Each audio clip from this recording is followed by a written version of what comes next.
OK, on y va avec la période de questions. Le temps de regarder les questions, je fais un petit peu la semaine passée. Daniel, tu pourrais-tu nous parler, avant peut-être un petit peu de... on a vu que dans l'enseignement sur la Terre, il y a toujours eu l'amour. Merci. L'amour, l'intelligence, la volonté qui était le triangle, OK? Tu as eu certains instructeurs qui ont peut-être comme le Nazarien, d'après moi, c'était plus l'amour qui était la partie, la polarité qui ressortait dans sa personnalité. D'autres, c'est la volonté. Est-ce qu'à un moment donné, dans l'instructeur, les trois vont être intégrés ou il va y avoir un instructeur pour chacune de ces dominantes-là? Bon, présentement, vers l'ère où ce qu'on s'en va, tu vas avoir un instructeur, plus qu'un instructeur, qui vont relier les trois. Présentement, disons que disons, ce qui est le plus connu, c'est l'amour par l'intermédiaire du Christ. Mais c'est pas vrai. C'est l'amour psychologique qui est connu. On n'a rien compris à ce qu'était l'amour. La volonté, l'homme ne sait pas ce que c'est, puis il n'est pas encore prêt à le savoir. La volonté, j'ai déjà dit que c'était l'expression d'une énergie. C'était juste ça, la volonté. Si tu as de la volonté pour tuer, tu exprimes une énergie. Si tu as de la volonté pour travailler, tu exprimes une énergie. Si tu as de la volonté pour penser, tu exprimes une énergie. Il n'y a rien d'autre que ça. La volonté, c'est simplement le phénomène d'exprimer une énergie. Si tu exprimes une énergie astrale, c'est de la volonté. Si tu exprimes une énergie mentale, c'est de la volonté. Une énergie physique. Il y en a qui sont trop larges pour se lever pour faire l'amour. Il y en a d'autres, lui, il a de la volonté, il fait l'amour à tous ceux qu'il rencontre. Ben, il exprime une énergie, l'énergie physique. C'est quoi avoir de la volonté? C'est simplement d'exprimer. Maintenant, tu as deux manières d'exprimer la volonté. Alors, disons que présentement, la volonté, l'homme ne sait pas ce que c'est. L'amour, on a déjà pas mal parlé là-dessus, mais l'amour que l'homme connaît, c'est un amour qui est psychologique, c'est pas un amour réel. C'est un amour qui, réellement, va donner comme effet soit ce que l'amour véritable devrait opérer, soit totalement l'inverse. Hein? Parce que pour aimer, tu peux perdre bien du monde. L'amour, c'est une loi d'attraction. Alors, tu devrais attirer n'importe quoi et tout. Mais toi, ton amour, tu veux refuser du monde, puis ton amour en fait fuir aussi. Alors, ce qui fait que l'amour, l'homme ne connaît pas ça non plus. Le Nazaréen a été, disons, l'expression du deuxième niveau d'évolution, ou le deuxième niveau, disons, de conscience extraplanétaire sur la planète Terre, qui était l'amour. Bon, c'est vrai. Mais l'homme n'a jamais compris c'était quoi pareil. Vois-tu, tu as trois plans extraplanétaires. Tu as le plan qui va être celui de l'intelligence. Le Nazaréen l'a pas exprimé, mais il a travaillé avec. Hein? Tu as même eu le Saint-Esprit qui est venu sur la tête de ses disciples, alors ce qui fait que c'était d'ailleurs un apport d'intelligence supramentale. Tu vas avoir l'amour et tu vas avoir la volonté. La volonté, c'est l'expression totale de toutes les énergies. La volonté, comme le parlait le Nazaréen. La volonté de son Père. Lui faisait la volonté de son Père jusqu'à temps qu'il devienne lui-même la volonté. Hein? Je suis. Bon. Cette volonté-là, c'est la volonté du plan divin. En dessous de ça, tu as la volonté du plan bouddhique qui va être l'expression d'une énergie d'attraction incommensurable, incalculable, qui est même pas envisageable par l'être humain sur la planète Terre, et c'est l'énergie de l'amour. Mais l'amour réel, pas l'amour psychologique, qui fait que tu attires ce que ça te tente, puis que tu repulses ce que ça te tente pas. Bon.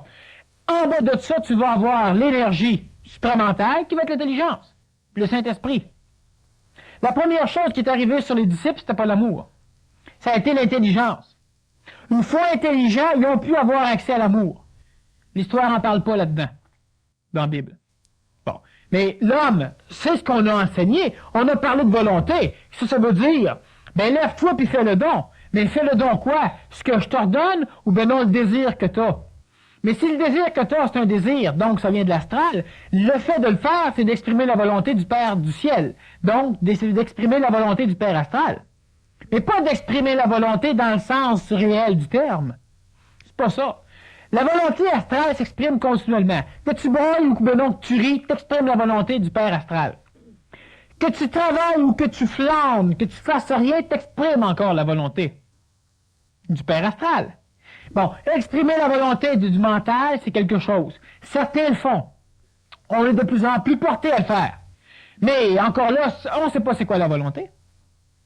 Tu devrais avoir plus de volonté. Ben, on va aller le chercher chez Stamberg. C'est quoi avoir plus de volonté? Tu devrais faire plus que ça te tente, donc exprime l'idée que tu as.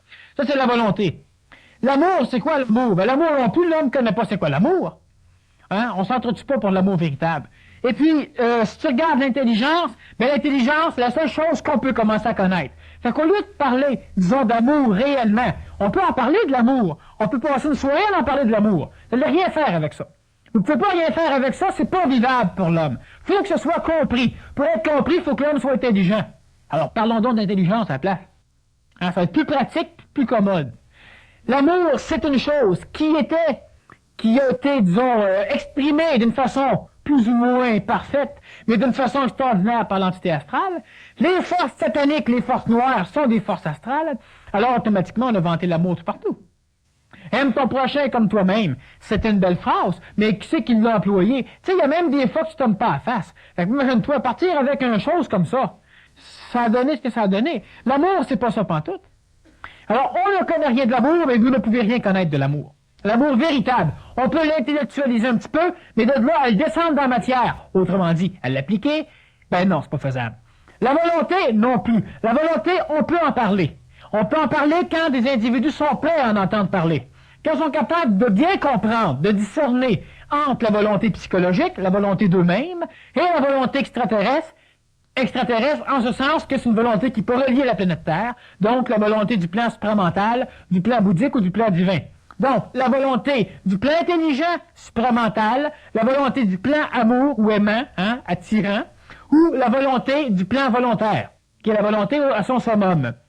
En haut de ça, on n'a plus de temps, on n'a plus d'espace.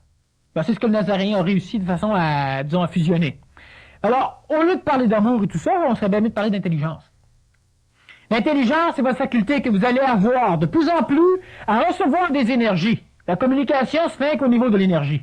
À recevoir des énergies et à ne pas les analyser. À les laisser rentrer en vous, puis à les laisser là. Si elles veulent sortir, elles vont sortir.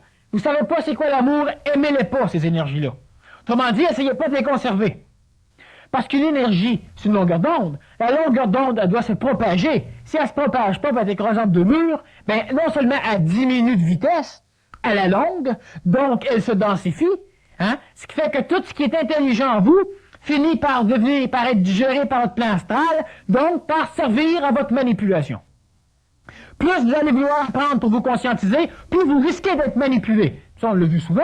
On en a vu du monde qui ont fait des séminaires. On en a vu du monde qui ont eu des flashs extra terribles.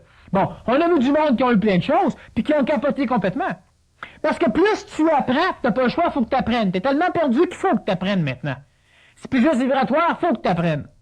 Pour briser, pour aller pour que tu puisses te créer des chocs dans tes concepts, alors tu finis par plus rien comprendre. Quand tu comprends plus rien, puis que tu réussis à pas te suicider, puis à rester en vie, puis à pas tout perdre ce que t'as, ben là, t'es sauvable. Tu deviens un élu. T'es un gars ou une fille complètement perdu, mais t'approches de l'état, disons, d'électorat. Tu peux être élu. Pourquoi? Tu comprends plus rien. Tous tes fichus concepts, ton cœur épais, ben, ils servent plus à rien. Plus rien qui fonctionne dans ta mémoire. Tu comprends plus. Tout est perturbé. T'es en colère contre ta religion, t'es en colère contre ton prof, t'es en colère contre toi-même, t'es en colère contre n'importe qui. Quand c'est une colère qui est générée par le fait de ne comprendre plus rien, c'est purificateur. Mais c'est une colère qui est gérée par le fait que ce que je veux exprimer, pas exprimer, c'est une colère psychologique. Elle ne sert à rien, elle. Bon, alors il faut bien comprendre que l'intelligence, ben, on commence à l'avoir, c'est énergétique, alors comprenez rien, parfait. C'est pas nécessaire de comprendre pour arriver un jour à comprendre. Bon. Mais le fait d'aimer ou le fait de parler de volonté, la volonté, oui, mais pas tout de suite. Et puis le fait d'aimer, pas encore. Cela m'est loin de comprendre l'amour. Très loin de comprendre l'amour. On peut pas comprendre l'amour. OK, Daniel, on a une question ici sur la partie noire. Peut-être qu'on n'a pas parlé dans la première partie. Là. Tu vas parler de force noire. Est-ce que Yahvé, Dieu, est aussi une force noire? Bon, on a les forces yahviques et les forces sataniques. Toute force yahvique, un jour, devient satanique. Et toute force satanique, un jour, en même temps, immédiatement, va devenir yahvique. Alors, ce qui fait qu'on a une descente aux enfers régulière. Tu as parlé des forces noires. Les forces noires, c'est quoi?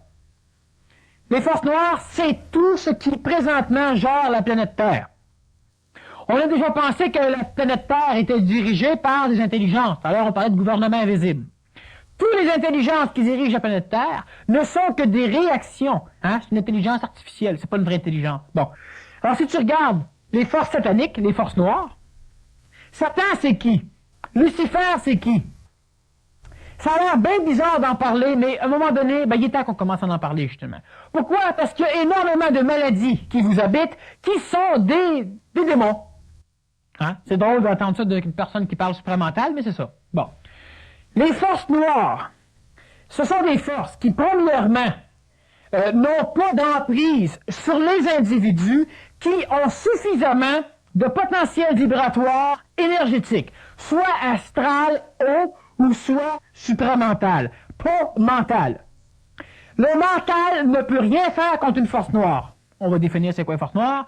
Le supramental, lui, il n'y a rien à faire, il règle son cas direct aux forces noires. Et le haut astral, lui aussi, peut lutter contre les forces noires. Les forces noires, c'est quoi? C'est pas le mal dans le sens qu'on l'entend, que tu as battu ton voisin, ou que tu as, je sais pas moi, dit des insultes, ou ben non, t'as compté des mantras au prêtre parce qu'il te forçait à avoir des péchés.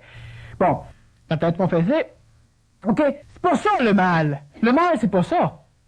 Les péchés, c'est pas le mal. Le seul péché qui existe réellement, c'est quand toi, tu te culpabilises parce que tu as commis un acte qui allait à l'encontre de ton concept ou du concept imposé par ta société, ta famille, ta religion, ta doctrine. Ça devient un péché. T'as les péchés qui sont mortels, hein, qu'une fois que tu les as accomplis, c'est capote. T'as les péchés que on peut te faire pardonner. Alors, soit dit en passant, le péché se commet par l'homme et ne peut être remis que par l'homme. Puis pas un homme qui parle au nom de Dieu. Parce que si Pierre, ou si le pape, est le représentant de Dieu sur la terre, ben c'est pas tous les prêtres qui sont des pierres. Frère maudit Kenyon de roche. Bon. En tout cas, alors ce qui arrive, c'est qu'on ne bâtit pas des chemins pour aller au ciel avec des roches. Hein? Bon. OK. Alors, revenons. J'allais dire des choses que je voulais pas, fait que dans ce temps-là, on change de contexte. Alors, ces personnages-là ne peuvent remettre les péchés de l'être humain parce que ce sont des hommes. Pourquoi que l'homme peut remettre? Tu commets un acte, tu viens me voir, je te pardonne. Tu te sens bien, tu te sens plus coupable, puis tu t'en vas. Alors là était l'intelligence des confessions. Que tu arrêtes de te sentir coupable. Mais pour manipuler, on a mis des péchés. Le mal, ça n'a aucun rapport avec les péchés. Le mal, c'est simplement tout ce qui a comme fonction de retenir les individus qui sont en évolution au niveau du mal. C'est-à-dire, on a plusieurs niveaux de mal sur la planète Terre. Si présentement, vous avez l'Église catholique qui est extraordinairement bien, ben le jour où elle va vous empêcher de continuer, elle est satanique. Et satanique, non pas seulement de par notre psychologie, ou parce que, par relativement parlant, on décide qu'elle est satanique. Non, elle devient noire. Et l'Église catholique romaine, elle est noire. Noire, mais noire. Je veux dire, il n'y a pas grand ciel là, qui sont aussi noirs que l'Église catholique romaine. Bon. Vous voulez aller à un endroit où il y a des forces maléfiques à Montréal. Je vais vous donner un endroit où il y en a. Les individus sensibles n'ont qu'à y aller et n'ont qu'à se mettre en état d'observation, c'est-à-dire percevoir. Vous allez découvrir c'est quoi le mal. Puis de toute façon, un jour, tout le monde va devoir passer par la rencontre du mal. Vous n'aurez pas le choix. Parce que sinon, vous ne le connaîtrez pas. Puis le mal, ça existe. Tout ce qui est énergétiquement inférieur à vous est mal. Maintenant, il y a du mal qui est mal, puis il y a du mal qui est plus mal. C'est-à-dire que plus que c'est dense, plus ça peut être mauvais pour un individu. Alors, il y a une technique, fuir le mal. Hein? Ne soumettez pas à la tentation. Ben, tu demandais ça au Dieu dans le ciel de ne pas se soumettre à la tentation quand c'est l'astral pur qui te soumettait continuellement. Bon, enfin. Bon. Alors, ce qui arrive aujourd'hui, c'est que l'endroit à Montréal, si vous voulez aller voir un endroit qui est satanique, et qui n'est pas luciférien, mais qui est réellement satanique, hein, c'est l'oratoire Saint-Joseph. Bon. Alors, vous avez rien qu'à mettre les pieds dans l'oratoire Saint-Joseph, et vous allez trouver un endroit hyper satanique. Pourquoi? Parce que cet endroit-là a été construit dans un but. Hein? On s'en est approprié, et on l'a grossi, puis on l'a fait suffisamment puissant pour canaliser tout ce qu'il y a de mal dans les phénomènes de la chrétienté dans la région de Montréal, et même dans la région de la province de Québec, pour que tous les églises et les prêtres soient protégés, pour que tout ce qui est lancé contre eux autres soit absorbé par l'oratoire Saint-Joseph. C'est le même rôle que joue l'île de Pâques par rapport à Shambhala, à l'autre côté. Parce que l'île de Pâques passe par le centre de la Terre, alors s'en va directement à un antipode qui va être dans l'Himalaya, au Tibet. Et ça protège tous les sorts, tout ce qui est émis sur la planète Terre comme forme de pensée maléfique, dirigée vers quelqu'un et qui ne l'atteint pas, soit par suite du décès de l'individu, soit parce que l'individu a augmenté son taux vibratoire, ça se promène partout sur la Terre. Et ça crée le mal. Ça crée aussi Satan. Et ce mal-là, à un moment donné, vous êtes fatigué. À un moment donné, vous êtes perturbé. À un moment donné, vous êtes perdu parce que vous ne comprenez plus rien. Et si vous approchez d'un état vibratoire similaire à quelque chose dans le genre qui a été lancé, croyez-moi qu'il y en a plein, vous risquez de capter cette forme pensée-là, donc de finir par bénéficier du mal émis sur quelqu'un d'autre. Le mal, c'est une vibration, comme toutes les vibrations d'ailleurs. Alors, il ne détecte pas le nom. Tu es similaire en vibration, rentre sur toi, puis c'est tout. Alors, l'île de Pâques sert de ça. Ici, l'oratoire sert à ça. L'Église catholique romaine a pris comme symbole une personne qui souffrait. Personne crucifiée. Pas une personne réincarnée, pas une personne ressuscitée, une personne mourante. À l'oratoire Saint-Joseph, on peut admirer le cœur. C'est pas du frère André. Je testé, je sais pas ce qu'ils ont mis, mais le cœur est là, en tout cas. Ses robes, son lit. On a tout ce qu'il faut pour réellement apitoyer encore une fois. Hein? Puis c'est réellement un endroit satanique. Alors, sur l'oratoire, on n'en parlera pas trop. Vous avez rien qu'à aller faire un tour là. Par contre, sur les forces du mal, le Nazaréen, de temps en temps, opérait des guérisons en chassant des démons. Ce démon-là, c'est quoi un démon? Un démon, c'est un égrégore. C'est une forme pensée qui devient suffisamment dense et qui peut t'intégrer à ta vibration. Donc, tu deviens possédé. Mais possédé, ça ne veut pas simplement dire de virer la tête 360 degrés, hein, puis de devenir vert. C'est pas juste ça, possédé. Tout le monde ici, on est toujours un peu possédé par différentes entités négatives. Bon, ce mal-là, un jour, l'homme devra l'affronter pour pouvoir l'éliminer. L'éliminer, c'est-à-dire le repousser à l'extérieur de lui en lui montrant que c'est lui le maître. Le mal ne peut sévir que dans votre psychologie astrale. Donc, le mal ne peut sévir que dans l'homme. Un objet ne peut pas être maléfique. Vous pouvez le voir maléfique parce qu'en vous, déjà, il y a l'essence du mal. Mais le mal, ce n'est pas de faire le mal. Puis ça, il faut bien voir la différence parce que vous allez continuer à chasser des poux dans un endroit où il n'y en a pas. Bon, le mal, ce n'est pas faire le mal. Le mal, c'est une énergie. Alors, l'énergie qui est comment? On a, par exemple, moi, je donne des conférences, moi, je donne des cours, je fais des séminaires, puis je fais d'autres choses. La journée où un individu vient me voir, et puis il n'est pas capable de se passer de moi, ça, je l'ai déjà dit souvent, il risque de manger une bonne taloche, puis il risque de s'organiser pour maïr au coton. Cet individu-là, pour lui, je suis devenu maléfique. Parce que je l'empêche de progresser. Mais moi, je ne deviendrai pas maléfique. Parce que moi, je vais m'organiser pour ne pas l'empêcher de progresser. Puis contre son gré s'il le faut, c'est ça l'intelligence, puis comme tout à l'heure, je vous disais, il n'y a pas de démocratie. Public ou pas, je m'en fous. Il n'y a pas de démocratie. Il n'est pas question que je plaise à mon public. Je n'ai pas de public. Alors ça, je ne peux pas devenir maléfique. Les grands maîtres, on pose une question, on va répondre. Les grands maîtres qui ont obligé certains individus à écrire des livres qui se vendent sous couverture bleue, entre autres. Bon, fait que checker les livres sous couverture bleue, les collections de couverture bleue, ceux-là ont été écrits par des maîtres qui sont stagnants, qui ne peuvent rien faire. Les connaissances à l'intérieur sont hautes, mais ces connaissances-là sont suffisamment hautes pour que vous ne puissiez rien faire avec. La seule manière de quelle manière ça pourrait vous être utile, c'est si on vous serait communiqué verbalement par le maître en question. Parce que vous comprendriez pas plus, mais vous auriez l'énergie sous-jacente à la forme orale de la connaissance. Bon, alors moi, il y a des choses que je dis, je me fous qu'on me comprenne ou non. Mais l'important, c'est qu'il y a une forme vibratoire. Alors ça devient satanique. Ça devient maléfique. Tout ce qui s'est passé dans le passé est mort. C'est pas vivant. C'est vivant dans nos mémoires, mais c'est pas vivant dans la réalité. Toutes les traditions sont maléfiques. Elles ont été, elles ne le sont plus. Alors, si elles ont été bonnes, elles ne le sont plus bonnes. C'est le mal. C'est le mal. Le mal peut s'incarner, donc prendre corps. Oui, ça va se faire. Ça se fait de temps en temps par des individus qui vont rentrer au Parlement pour assassiner du monde. C'est juste des avant-gardes de l'expression du mal. Par un paquet de systèmes sociaux qui sont instaurés. Bon, il y a des pays qui en sont manipulés par les forces du mal. Ce mal-là, il est non pas terrible, il ne faut pas en avoir peur. En avoir peur, c'est l'attirer. Le mal a peur. Et ayant peur, il veut se répandre à l'échelle de la planète. Bon, alors vous regardez simplement les systèmes sociaux qui veulent se répandre, c'est des systèmes sociaux maléfiques. Bon, alors ce qu'il faut bien comprendre, c'est que l'énergie, tout ce qui est yavique devient satanique. Et c'est normal. Et un jour, il ne restera qu'une chose yavique, bonne, pour l'homme, et qui ne deviendra pas satanique. C'est l'homme. C'est la seule chose. Mais pas l'homme astral, pas l'homme psychologique, l'homme total, l'homme complet. Lui pourra devenir yavique et rester yavique. L'homme est déjà blanc. L'homme est coloré. L'homme est teinté. Alors l'homme, en expurgeant son corps, donc en se vidant, de quelle manière la vie va le faire, la souffrance va l'engendrer et différentes choses, va finir par arriver à se subtiliser. Donc il va finir par devenir ce qu'il est. Devenant ce qu'il est, il va radier, il va émettre.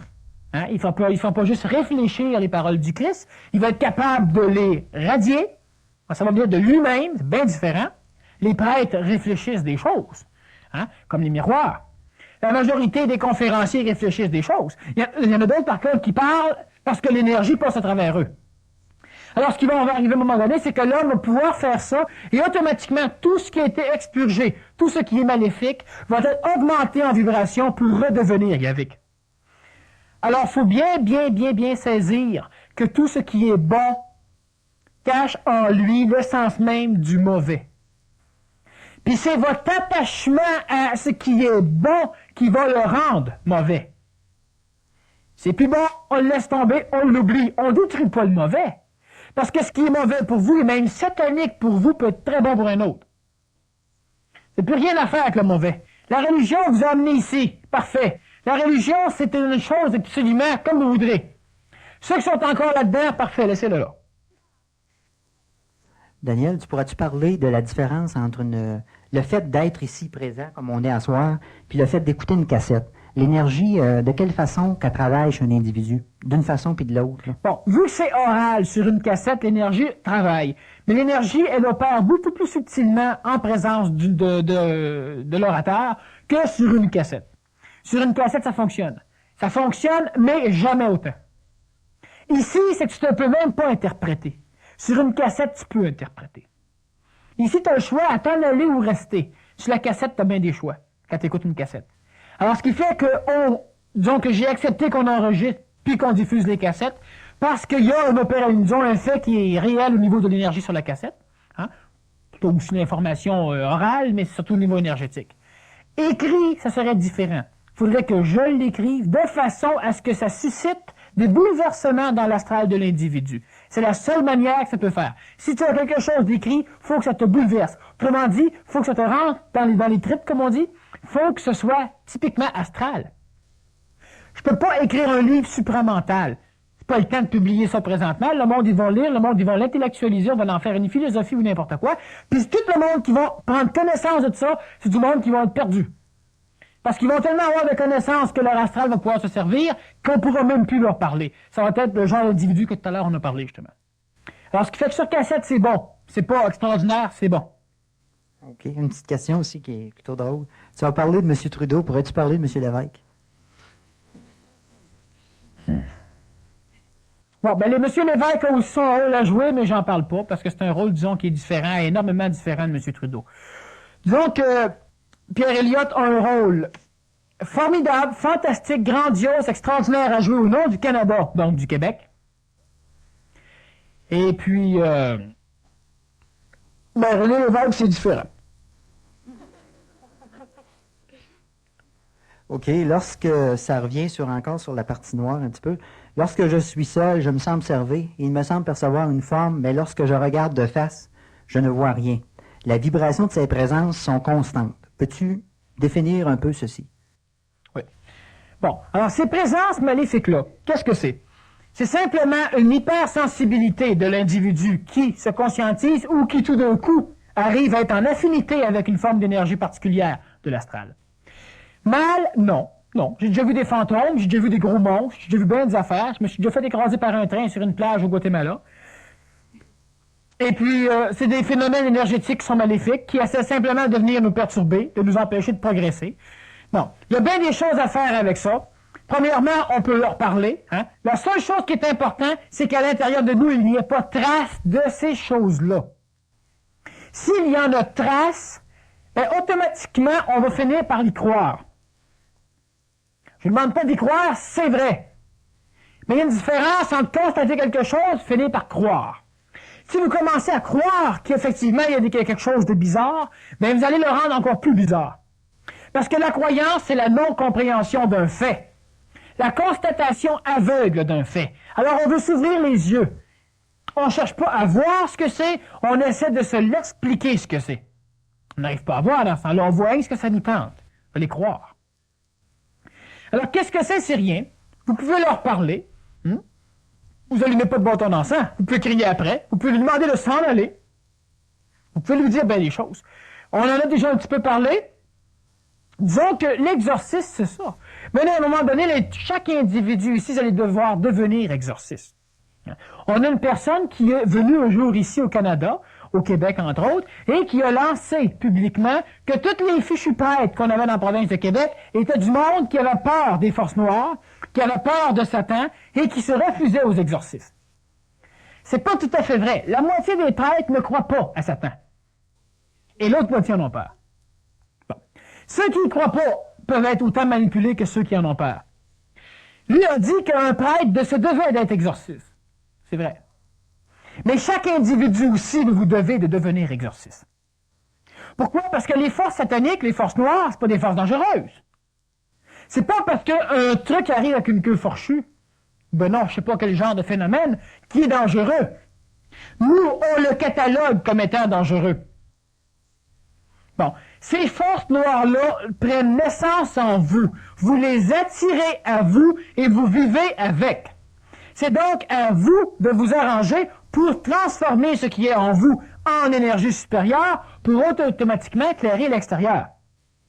Alors, quand on a des présences comme ça, puis là, écoutez-moi bien, les forces sataniques, là, sur différents plans. Vous avez connaissance d'une entité qui vous entoure. Vous pouvez aussi avoir l'impression que le plafond de votre chambre va vous tomber dessus et va vous écraser. C'est la même présence satanique. Puis ça, c'est relié de plus en plus à ceux qui se conscientisent. Parce que c'est évident que plus vous allez vous conscientiser, plus il y a d'informations qui vont être données à l'astral, donc plus l'astral va avoir de moyens pour vous récupérer. Le plafond qui s'écrase, votre volant d'auto, vous avez l'impression qu'à un moment donné, il n'y aura plus rien. Un char qui va vous apparaître directement en avant de vous et qui vous fonce dessus. Pas pire, jusque-là, vous êtes fous, mais ça va. Mais quand vous allez voir le char vous foncer dessus, quand vous allez voir le plafond descendre, bien, c'est des possessions. Et des possessions normales, qui vont de plus en plus être vécues par les individus. C'est pas grave, c'est pas dangereux, sauf si vous avez peur. Sauf si vous commencez à croire qu'il y a des choses comme ça. Alors, quand le plafond vous tombe dessus, il faut vous discerner s'il y a un tremblement de terre en cours, évidemment, ou encore si c'est simplement un effet de votre imagination. L'imagination, c'est quoi? C'est votre astral mémoriel. Et la possession ne se fait que dedans votre imagination. Mais ça peut vous envoyer dans le champ, ça, par exemple, quand vous voyez un auto vous foncer dessus. Puis vous pouvez en mourir. Ça peut aussi vous faire sortir de votre chambre en criant. On a vu plusieurs cas de possession comme ça qui sont nourris aux antipsychotiques d'un centre psychiatrique. Bon. Alors, ce qui arrive simplement, c'est que vous allez même peut-être un jour avoir des phénomènes de télékinésie autour de vous, des objets qui se promènent. Ben oui, puis après, ça a le droit de se promener. C'est pas à cause qu'on a inventé certaines lois qu'il faut qu'on leur interdise. Les phénomènes de possession, les phénomènes maléfiques, alors comme on a ici, ou en allant de pire en pire, hein, les phénomènes hallucinogènes ou typiques, exactement comme l'héroïne, ou comme différentes autres drogues, mais c'est des phénomènes que vous devez exorciser vous-même. Venez pas me voir pour ça, parce qu'il n'y a rien à faire. Vous n'êtes pas suffisamment mal pris pour que moi j'aille intervenir. Deuxièmement, c'est pas mon travail. Puis troisièmement, quand vous allez être suffisamment mal pris, mais vous allez être trop mal pris. Bon. Alors, vous devez le faire vous-même. Vous devez premièrement parler, honnêtement, sérieusement. Quand je parle, j'émets des vibrations. Alors, si vous parlez de la même façon à n'importe quel genre d'entité ou à vous-même, il y a bien des choses qui vont se passer.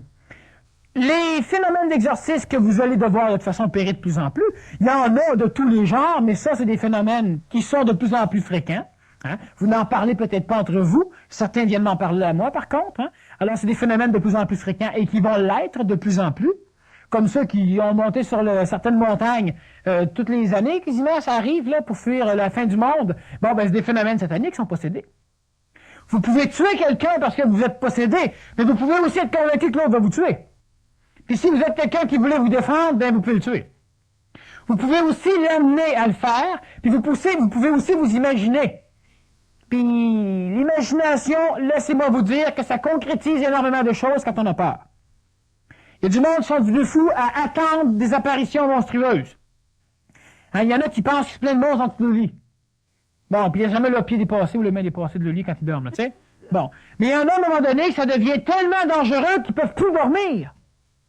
Fait que c'est banal pour nous, parce que c'est pas pathologique. Ces bébés, faites-le donc, puis observez ce qui se passe dans votre psychologie. Puis exorcisez ça. C'est quoi exorciser? Faites fuir ça. Réglez-vous, clinez-vous, ayez plus peur. Mettez votre pied à terre, puis attendez. Puis ayez plus peur. C'est le début de l'exorcisme. Attendez pas de commencer à avoir des vannes, vous foncez dessus. Peut-être un peu tard. C'est niaiseux. Mais ça, c'est le début de la possession maléfique, qui est très faible parce que vous n'êtes pas dans un état d'être possédé. Vous ne choisirez pas l'état, ni le temps.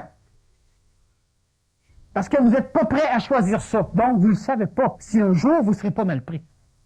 Une possession maléfique, quelqu'un est mourir, tu t'évertues à vouloir faire en sorte qu'il ne soit pas mort. Ça fait une crise.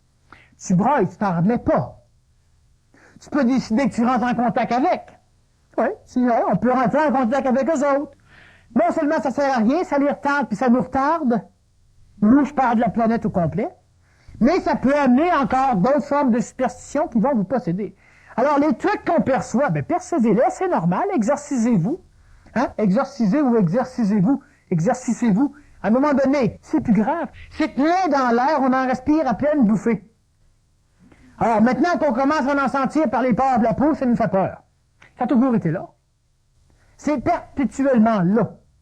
Puis plus vous allez vous conscientiser, plus il y en a qui vont fuir de chez vous, de votre corps. Plus il va en avoir à l'extérieur. Hein? Alors, ce qui fait que ces choses-là, ben, commencez tout de suite.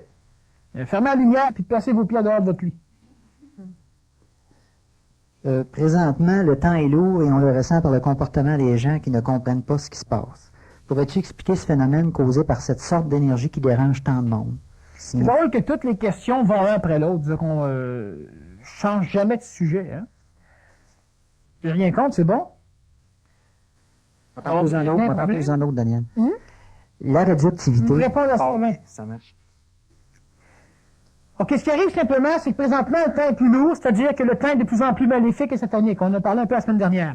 La descente d'énergie qui est présentement en opération dans la province de Québec surtout, est focalisée surtout dans la région de Montréal, dans 2 régions du plateau laurentien. Alors, ce qui fait que tous les individus susceptibles de pouvoir recevoir cette énergie-là vont donc faire, ce qu'on vient de dire, expurger de chez eux des entités mauvaises. Puis c'est pas parce qu'un individu en réussit à en sortir, que ça va perturber un peu son entourage. Un individu qui se conscientise est capable de perturber des millions d'individus. Parce que tous les individus sont faiblement dominateurs, sont faiblement maîtres chez eux et sont reliés à l'astral. Alors, toutes les fois qu'on a une descente d'énergie, il y a des individus qui comprennent des choses. Donc, automatiquement, les formes d'énergie de type maléfique reliées à eux peuvent plus rester là. Ils peuvent plus, ça ne marche plus. L'aimant qui les attirait ne les attire plus. Ça décolle. Ça décolle attiré par d'autres. Alors, automatiquement, plein d'énergie supramentale. Présentement, on est en plein dedans. On est encore dedans pour un bout de temps. Alors donc, il y a des individus qui se conscientisent de plus en plus, ce qu'ils vont faire, qu'on va ressentir le nuage qui part de Montréal, et que le vent amène ailleurs. Bon, un nuage qu'on va ressentir de plus en plus, un temps, une chose, une aberrance, puis c'est normal, et c'est ce qui va amener les individus, puis c'est ce que je vous disais tout à l'heure, puis ça, c'est du mal, donc il faut arriver à apprendre comment l'exorciser. Pourquoi? Parce que toutes les fois qu'on va se conscientiser, on va amener des cataclysmes. toutes les fois que les races ont réussi à se conscientiser, ben, ils ont suscité des cataclysmes, des guerres mondiales, des guerres nucléaires, des apocalypses intégrales et totales, qui ont amené l'enfoncement des continents qui les a vus évoluer. Alors, présentement, on va vivre la même époque, les mêmes phénomènes. On peut les changer de certaines façons. Mais une chose qui est sûre, c'est que le nuage qu'on perçoit, et ces phénomènes-là, ben, c'est des phénomènes normaux qui sont simplement ce que nous, on a rejeté, ou ce que les individus qui se conscientisent. Mais se conscientiser ne veut pas dire que vous comprenez immédiatement mieux. Hein? Ça veut dire simplement qu'il y a une mutation qui est opérée en vous, que vous le sachiez ou non. Et dans la province de Québec, disons que c'est plus focalisé, ce qui fait que c'est normal qu'on ait un peu plus d'égrégores, disons, négatifs. Alors ça, c'est simplement pour ça. Sentez-le, puis exorcisez-le. Ça veut dire quoi, l'exorciser? Ça veut dire que ça a le droit de vivre, puis que ça n'a pas le droit de vous toucher. Pourquoi qu'il faudrait que ça vous touche? Ça vous regarde même pas. Alors, vous n'avez pas à vous en mêler ou vous venez à l'aimer, à l'attirer à vous. Ça ne vous regarde pas, fait que foutez-vous-en. Mais l'homme s'en fout pas parce que l'homme a une psychologie qui a besoin. On parlait des journaux la semaine dernière, ben c'est le même phénomène. Vous lisez de quoi dans un journal, ça opère automatiquement un remous dans votre psychologie. Faut pas que ça opère de remous dans votre psychologie. Faut que ça opère en rien. Quand ça opérera plus rien, c'est quand vous pourrez descendre de votre lit la nuit sans avoir peur de vous faire ramasser par une grosse queue, hein? Bon, ben il n'y aura plus de problème. Je parle souvent avec des exemples enfantins, mais je sais qu'il y a beaucoup de monde qui ont peur, justement, avec des bébés en dessous du lit. Ou dans le garde-robe, là, dans la porte du garde-robe ouvert. Ah non, même le support, là, faut se l'ôter parce qu'il y a un manteau dessus, puis c'est bon. OK? Mais c'est quoi ces stupidités-là? Quelle est la différence entre un phénomène qui apparaît réellement, puis un phénomène qui apparaît quand même dans votre tête? Il n'y en a pas. Bon, alors ça, c'est le début. OK, c'est un exercice enfantin. Bon, ben faites-le pas, puis quand vous aurez des monstres qui vont vous déchirer, ben là, vous faites trop tard. C'est niaiseux, c'est comme ça. On veut pas commencer par les choses petites, puis on veut commencer par les choses grosses. Ben ça, il y a seulement du monde qui ne comprennent rien, qui veulent des choses comme ça. Fait que, commencer juste par ça, c'est niaiseux. Tous les phénomènes extérieurs. Votre patron est en maudit, pourquoi qu'il faut qu'il vous communique ça? Ben ça, c'est le mal. Et c'est ça, le mal. Votre patron n'est pas mal, il n'est pas mauvais. Le mal, c'est l'énergie qui est communiquée, l'énergie qui vient vous posséder. Alors moi, je décide que je veux mettre Guy en colère, puis Guy devient en colère. Il est possédé. Ah, mais c'est pas Satan. Ben oui, c'est Satan. T'en as pas une concentration massive, mais il n'y a rien qui dit qu'un jour tu ne mourras pas. Hein? Puis tu es manipulé encore en journée longue par les forces du mal. Alors, exercez-vous à vous exorciser. OK, on continue dans l'autre. Pourrais-tu nous faire la nomenclature des différents états christiques qui sont au nombre de 5, je crois? Bon, les états christiques, présentement, le nombre d'états christiques, c'est des choses qui ont été avancées par les écoles traditionnelles. Le nombre n'est pas de 5. Alors, disons que je ne veux pas rien brimer non plus d'enseignement qui se fait présentement dans la province, ou même sur la planète Terre. 5 pour arriver à l'étape du contrôle. Alors, disons qu'on a décidé qu'il y en avait 5, mais la psychologie humaine, qui se complique siècle après siècle, est rendue à devoir passer par plus que 5 étapes. Parce qu'il faut bien comprendre que les étapes, ça n'existe pas. Mais l'homme, compliquant des choses, finit par s'identifier dans un processus. S'identifiant dans un processus, ce processus-là devient une étape. Donc, il y a donc une autre étape. Mais les individus, se compliquant la tâche, génération après génération, ont fini, ésotériquement parlant, par prendre conscience que l'individu s'identifie dans un plan, puis tout d'un coup, il brise la sphère. Il monte dans un autre plan, et il s'identifie là encore. Il brise, il monte, il brise, il monte, bon. Alors, il crée des étapes. 5 étapes, on est passé maintenant à plus que 5 étapes. Les états christiques, moi, j'en parle selon ce qui est important par rapport à ce que moi, je transmets. Alors, l'état christique, c'est premièrement, disons pas le fusionnement, mais l'intégration complète, globale et totale des 4 plans planétaires. Ça veut dire la terre, l'air, l'eau et le feu. Bon, tu as un 5e plan qui va être l'éther. l'éther dans le plan éthérique, dans le plan supramental. Mais ce plan-là, qui est la forme d'état christique ici, c'est le 5e niveau. Quand l'individu arrive dans l'état christique qui va être, par exemple, quintessent, OK, c'est un individu qui va être capable disons pas de fusionner, mais d'intégrer en lui, en termes d'énergie, la connaissance instantanée du 5e élément, l'éther, donc de l'énergie supramentale, pour pouvoir bien gérer, bien organiser les plans inférieurs qui vont être le mental, l'astral, le vital, le physique. C'est de l'alchimie pure. Mais l'état christique, ce n'est pas ça. C'est ça, oui, mais c'est plus que ça aussi. Et présentement, l'individu n'arrivera pas à l'état christique comme le Nazaréen, disons, y est parvenu, seulement en ayant la quintessence, c'est-à-dire en ayant, disons, le contexte intégral des 5 plans. On parle évidemment du supramental à l'en-descendant, donc des 5 éléments. Parce qu'on a souvent enseigné qu'il y avait 4 éléments. Mais il y a un 5e qui est l'éther. Bon. Alors, ce qui arrive, c'est que l'état christique, c'est simplement l'état, pas l'état dans lequel le Christ était. Hein? L'état christique, c'est quelque chose qui est une connaissance instantanée, hein, qui est une connaissance obligatoire. Et ça, c'est important. Connaissance obligatoire, c'est-à-dire une connaissance qui n'a pas de diplomatie. Vous le savez ou vous ne le savez pas, puis vous n'avez rien à faire avec ça. Alors, vous l'exprimez, vous ne pouvez même pas l'empêcher. Quand on arrive à la forme d'état christique. L'état christique lui-même, disons que moi, je ne veux pas en parler pour l'instant parce que j'irai trop loin. C'est pas le temps d'aller trop loin au niveau d'état christique. Pourquoi? Parce que les individus, disons, finissent. À un moment donné, on a eu la mode supramentale. On risque d'avoir la mode aussi christique. C'est-à-dire que les individus changent, disons, de doctrine pour essayer d'adopter une nouvelle doctrine. C'est les mêmes phénomènes, c'est les mêmes recherches, c'est les mêmes démarches. L'état christique, c'est quand l'individu arrive à pouvoir se placer le corps au soleil, à pouvoir griller sans jamais brûler. Donc, l'initiation solaire, dans le domaine du physique, est accomplie. C'est quand l'individu arrive à ne pas être fatigué d'être au soleil. Fatigué, je parle au niveau de vide d'énergie.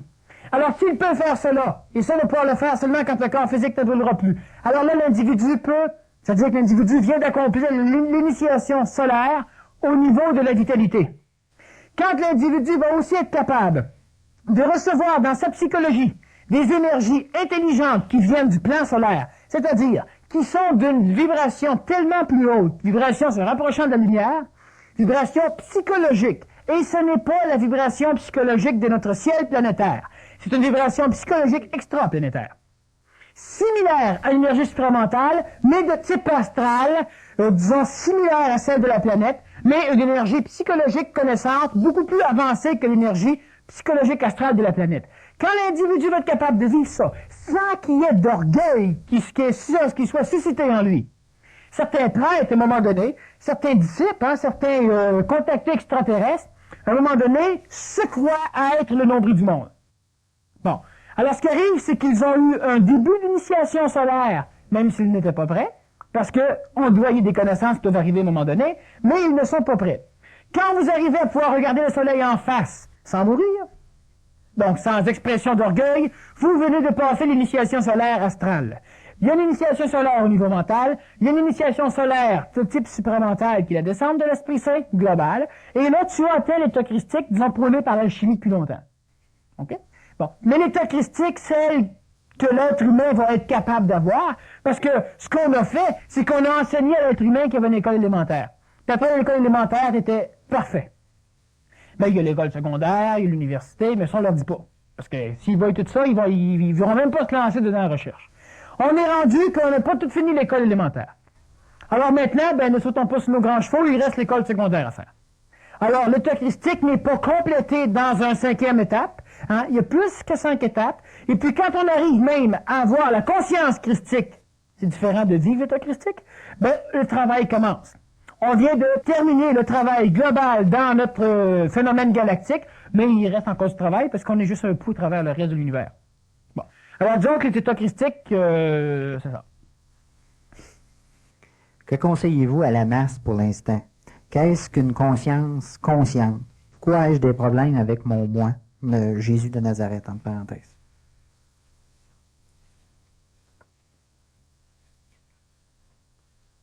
Bon. Premièrement, pas conseiller à la population absolument rien. Il n'y a rien à conseiller à la population, tout va mal, tout va bien, puis ça va continuer comme ça. Bon. Donc ça, il n'y a rien à faire avec ça. Vous savez ce que vous avez à faire, faites-le. Ça, c'est un vache de conseil, hein? Vous savez ce que vous avez à faire. Ben, faites-le. Puis arrêtez de le savoir. Faites-le. OK? Ça va être beaucoup moins estonien. Bon. Le moi. Le moi, c'est quoi? J'ai des problèmes avec moi, donc moi, j'ai des problèmes avec moi-même. Alors, donc, il y a deux individus qui se parlent, puis il y en a un qui a un problème avec l'autre. C'est ça, le moi. Exercez-vous.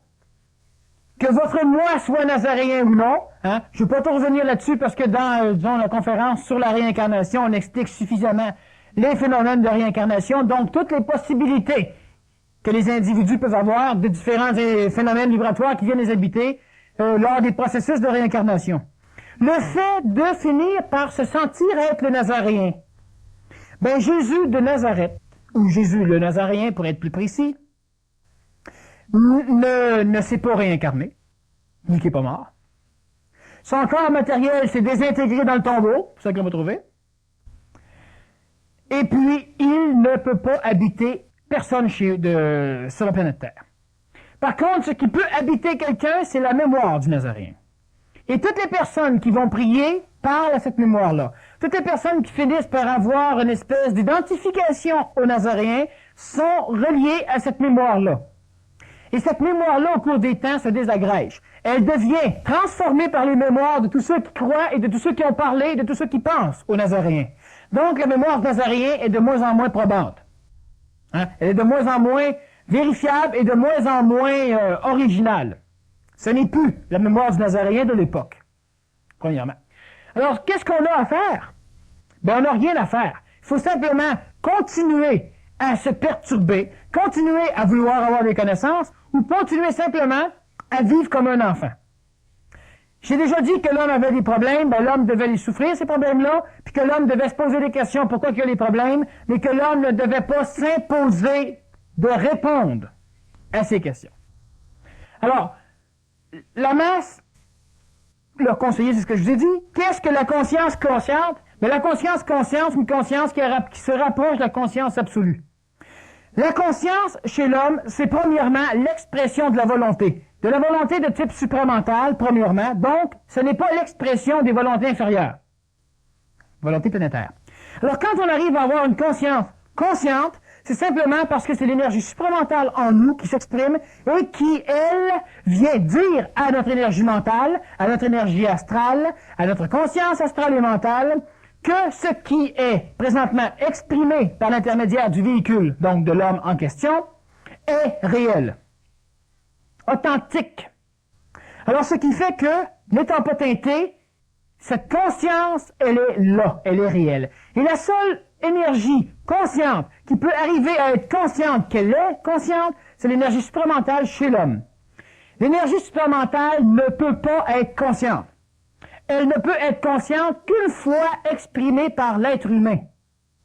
Alors, ceci qui porte, évidemment, les énergies supérieures, mais involutionnaires, donc descendantes, à venir se connecter avec les énergies inférieures, mais évolutionnaires humaines.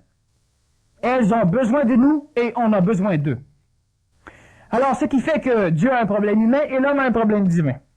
L'énergie même supramentale qui s'exprime chez l'homme va donner à l'homme une conscience consciente. L'homme va savoir quand il sait et quand il ne le sait pas. Alors, la conscience consciente, ce n'est pas la conscience absolue. La conscience absolue se rapproche de la conscience intemporelle.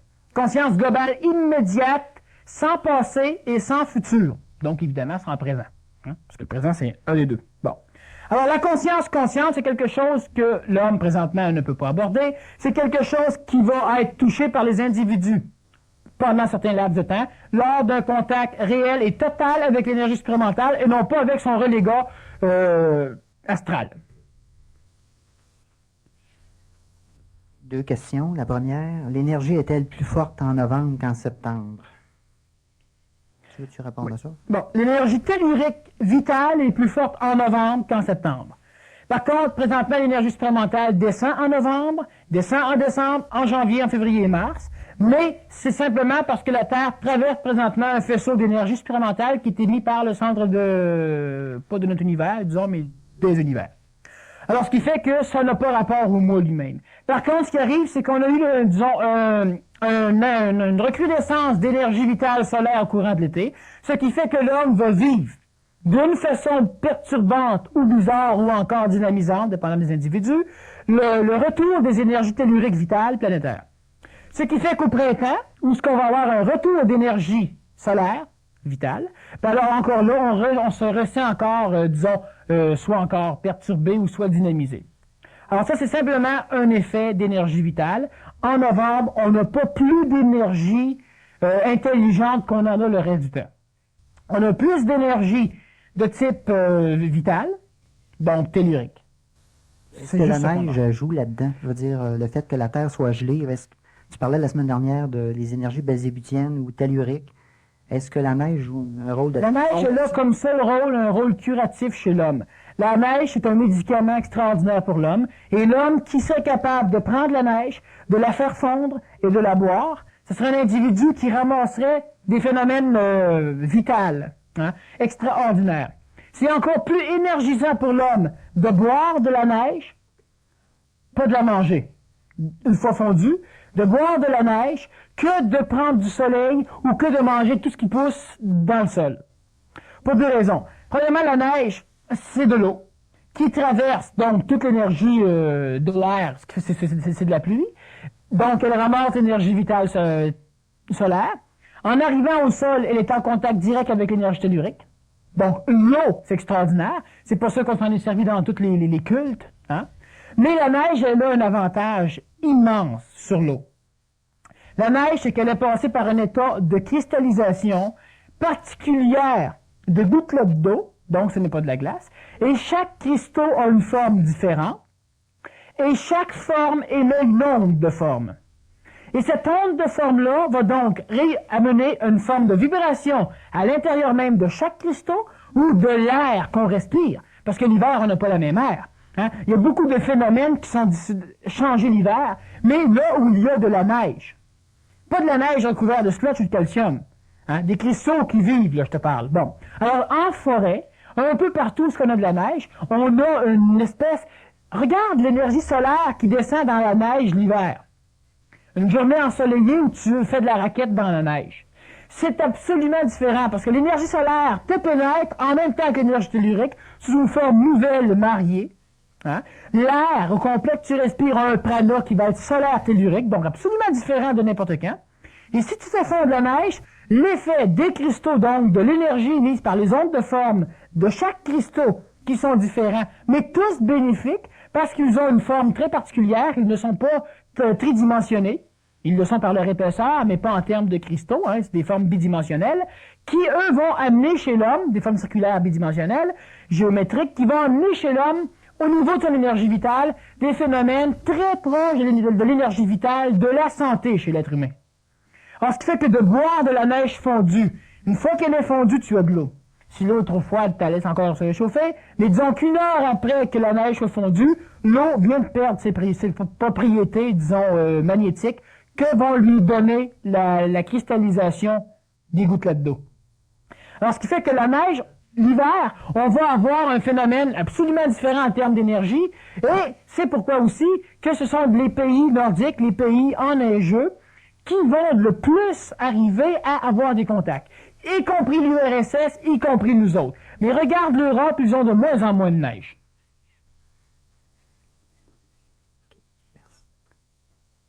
Puis nous autres, on va en avoir à préparer vos tracteurs. Avant de boire de la neige fondue, peut-on la faire bouillir pour la stériliser ou cela la transformerait? Bon, la neige est stérilisée, donc on n'a pas besoin de la faire bouillir. La faire bouillir, ça veut dire d'augmenter son taux vibratoire à un point tel que les microbes vont être tués, donc on la purge en même temps des énergies vibratoires normales. La seule chose qu'il y a dans la neige, le seul problème qu'il y a dans la neige, c'est qu'elle est acidifiée par l'acide nitrique et l'acide sulfurique. Hein, parce que c'est des pluies acides, ça commence en pluie, ça tombe en neige. Donc, c'est préférable, évidemment, si on peut avoir un minéralisateur d'eau, ce qui fait que ces acides-là vont réagir avec les minéraux pour créer un sel et de l'eau. ça règle le problème. Sinon, ben c'est pas grave, c'est pas toxique l'acide sulfurique ni l'acide nitrique. Je veux dire, c'est sûr que si tu prends ça à coup d'éprouvette, tu vivras pas vieux. Mais je veux dire, dans la neige ou dans l'eau. Ça a un goût dégueulasse à cause de ces acides-là. Alors, ce qu'on peut faire, premièrement, il faut faire deux choses. Il faut la brasser pour l'oxygéner. Ça donne un meilleur goût. Et puis en plus, ben, on la boit comme ça, puis c'est tout. Ou une autre chose, tu peux laisser ta bouteille ou ton verre d'eau fondant, disons, une demi-heure de temps à l'air libre. C'est presque suffisant pour que les acides s'évaporent. Mais la faire bouillir, non, c'est inutile. Les microbes ne tombent pas dans la neige. C'est sûr que si tu as des animaux qui sont pas là avant que tu la ramasses, même la faire bouillir, mais il n'y a pas de problème pour ça.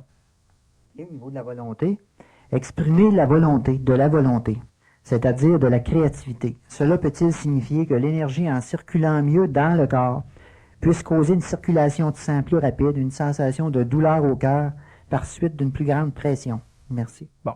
S'il y a une circulation qui est plus rapide, c'est qu'il y a un organisme quelconque dans le corps qui requiert plus d'oxygène. S'il y a une douleur au cœur qui va être suscitée parce qu'un organisme dans le corps demande plus d'oxygène, c'est qu'il y a, dans ce cas-là, possiblement un rétrécissement pathologique des artères cardiaques. On appelle ça de l'angine de poitrine. Bon.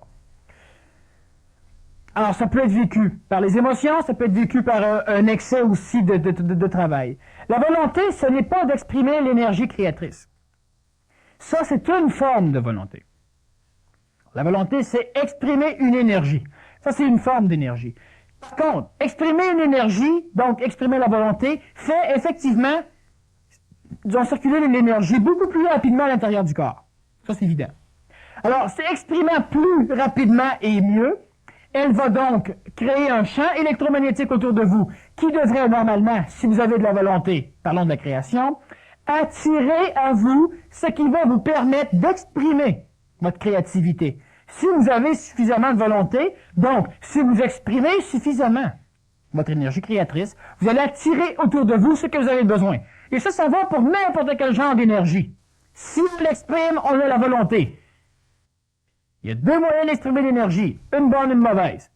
Mais si on l'exprime de la bonne façon, automatiquement, on amène à nous ce qu'on a besoin pour continuer à l'exprimer. Et plus on l'exprime, on la gaspille pas, plus on la fait circuler, plus on en attire. Alors donc la volonté, ben, on doit en avoir, c'est-à-dire qu'on doit l'exprimer. Le travail qu'un individu peut faire, c'est les corps subtils. Est-ce que, en haussant son taux vibratoire... Qu'est-ce qu'on entend par les corps subtils? On m'en parle souvent des mots du corps subtil. C'est quoi un corps subtil? On parle des corps que tu as pu parler tantôt au niveau du corps mental supérieur, supramental, corps bouddhique. Bon, on va régler le problème. Qu'est-ce que l'individu peut faire pour les corps subtils? Absolument rien. Puis au niveau de la radioactivité, est-ce que, là, mettons qu'on prend juste le corps du supramental qui vibre plus vite, est-ce qu'il peut te donner une assurance d'absorber plus de radioactivité, qui est aussi une hausse de vibration, finalement? Bon. Ce qui va arriver simplement, c'est que l'énergie supramentale est beaucoup plus supérieure en vibration à l'énergie radioactive. OK? Tout ce qui est supérieur à toi va avoir tendance à te transformer selon sa propre supériorité, et toi, ça va avoir tendance à le ralentir. Si tu vibres suffisamment haut, donc, parce que tu es relié à l'énergie supramentale, il n'y a aucune forme de radiation qui va être capable de te toucher. Ni physiquement, ni quoi que ce soit. Alors, il y a certains individus qui y ont échappé, puis il y a d'autres individus qui vont y échapper avec, même si on a une guerre nucléaire. Alors, ce qui fait que la radioactivité, elle peut toucher ton corps vital. C'est à peu près juste là qu'elle va le toucher. La radioactivité ne transforme pas ton corps astral, il vibre trop vite pour ça. La radioactivité a probablement un phénomène, disons, d'effet de choc, l'explosion même de la bombe. Alors, c'est évident que si tu reçois un morceau de la bombe sous le visage, physiquement parlant, il t'en manque un peu. Bon. Par après, tu vas avoir la chaleur, hein, t'as l'effet de souffle, tu as la chaleur qui attaque ta peau, et par après, tu vas avoir la radiation qui, elle, attaque surtout, même seulement, ton énergie vitale. Ça veut dire que tout ce qui est mémoriel dans la génétique, ce qui est réglé par l'énergie vitale, chez l'homme, va être transformé. Ça veut dire que tes cellules, leur génétique, donc les gènes, hein, tout ce que tu vas avoir au niveau des chromosomes, va être transformé. Parce que ça, c'est l'énergie vitale qui maintient ça. Et l'énergie vitale étant transformée, ce qui va sortir d'une division de ces cellules-là va être différent de la cellule originale. Alors, ça peut créer des cancers, ça peut métamorphoser ta peau, ton corps, puis évidemment, tu vas enfanter des individus qui vont être des individus métamorphosés, donc possiblement des monstres. Rarement des génies, c'est pas le cas. Bon. Alors, ce qui arrive, c'est que l'énergie nucléaire ne va affecter que ton énergie vitale. Ça va se répercuter immédiatement dans ton corps physique. Parce que l'énergie vitale, c'est ce qui tient ton corps physique selon la forme qu'elle a là. Alors, le fait d'être suffisamment énergisé pour avoir un ossement d'énergie vitale un tout petit peu plus haut, l'énergie nucléaire ne peut pas le toucher. Donc, le physique n'est plus transporté, ni la génétique non plus. Par contre, c'est évident que le souffle de la chaleur peut brûler ton corps, mais encore là, si tu as un ossement vibratoire suffisamment haut, ça ne brûlera pas non plus. Pourquoi? Parce que la chaleur, elle s'attaque à une certaine forme de vibration. Alors, il y a des choses qui brûlent, il y a des choses qui ne brûlent pas. Bon. Et puis le souffle, ben là, le souffle, évidemment, c'est à 15 pieds de la bombe nucléaire. Et j'espère qu'il n'y aura pas de maison entre toi et la bombe, parce que tu vas t'aplatir. On a-t-il le temps pour une autre question? Non, hein? Ben vite, vas-y. Okay. On va parler plus vite encore. OK. Tu parlais de ton Père qui est dans les cieux. Est-ce qu'on peut dire que la densité du Père céleste, là, qui est un soleil, est-ce que chaque galaxie a un Père? Oui.